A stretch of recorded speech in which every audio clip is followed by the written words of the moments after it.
For God his grace is bold to trust these traitors. They shall be apprehended by and by. How smooth and even they do bear themselves. As if allegiance in their bosom sat, crowned with faith and constant loyalty, the king hath note of all that they intend. By interception which they dream not of, nay, but the man that was his bedfellow, whom he hath dulled and cloy'd with gracious favours, that he should, for a foreign purse, so sell his sovereign's life to death and treachery. Now since the wind fair, we will aboard, my Lord of Cambridge and my kind Lord of Masham, and you, my gentle knight. Give me your thoughts, think you not that the powers we bear with us will cut their passage through the force of France, doing the execution and the act for which we have and had assembled them. No doubt, my liege, if each man do his best, I doubt not that, since we are well persuaded. We carry not a heart with us from hence that grows not in a fair consent with ours, nor leave not one behind that doth not wish success and conquest to attend on us. Never was monarch better feared and loved than is your majesty. There's not, I think, a subject that sits in heart, grief, and uneasiness under the sweet shade of your government true. Those that were your father's enemies have steeped their galls in honey and do serve you with heart's creative duty and of zeal. We therefore have great cause of thankfulness and shall forget the office of our hands sooner than quittance of desert and merit. According to the weight and worthiness, so service shall with steeled sinews toil, and labor shall refresh itself with hope, to do your grace incessant services. We judge no less uncle of Exeter and large the man committed yesterday that railed against our person. We consider it was excess of wine that set him on, and on his more advice we pardon him.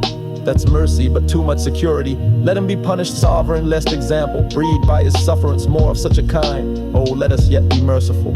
So may your highness, and yet punish too. Sir, you show great mercy if you give him life after the taste of much correction. Alas, your too much love and care of me are heavy orisons against this poor wretch. If little faults proceeding on distemper shall not be winked at, how shall we stretch our eye when capital crime, chewed, swallowed, and digested, appear before us? We'll yet enlarge that man, though Cambridge, Scroop, and Grey in their dear care and tender preservation of our person would have him punished. And now to our French causes, who are the late commissioners.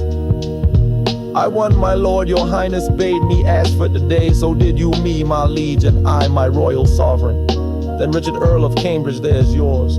They're yours, Lord Scroop of Masham. And Sir Knight Grey of Northumberland, the same is yours. Read them, and know I know your worthiness, my Lord of Westmoreland and Uncle Exeter. We will aboard tonight. Why, how now, gentlemen? What's he in those papers that you lose so much complexion? Look ye how they change. Their cheeks are paper, why? What read you there that had so cowarded and chased your blood out of appearance? I do confess my fault and do submit me to your highness' mercy, to which we all appeal. The mercy that was quick in us but late, by your own counsel is suppressed and killed. You must not dare for shame to talk of mercy, for your own reasons turn into your bosoms as dogs upon their masters, worrying you. See you, my princes and my noble peers, these English monsters, my Lord of Cambridge here. You know how apt our love was to accord to furnish him with all the patronage belonging to his honor. And this man hath for a few light crowns lightly conspired and sworn unto the practices of France to kill us here in Hampton, to the which this knight, no less for bounty bound to us than Cambridge is, hath likewise sworn.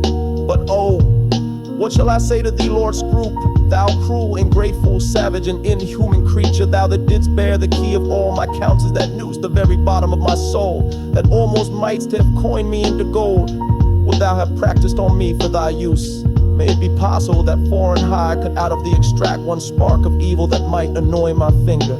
'Tis so strange, that though the truth of it stands off as gross as black and white, my eye will scarcely see it treason and murder ever kept together, as two yoked devils sworn to either's purpose, working so grossly in a natural cause that admiration did not whoop at them. But thou against all proportion didst bring in one to wait on treason and on murder. And whatsoever cunning fiend it was that wrought upon thee, so castles when he hath fast with voice and hail for hences. Over the devil's descendants, botchreams and stupaches, rumble of damnation was borges, curs of refians, they fresh those this to these semblances of pine, being in temper be braid.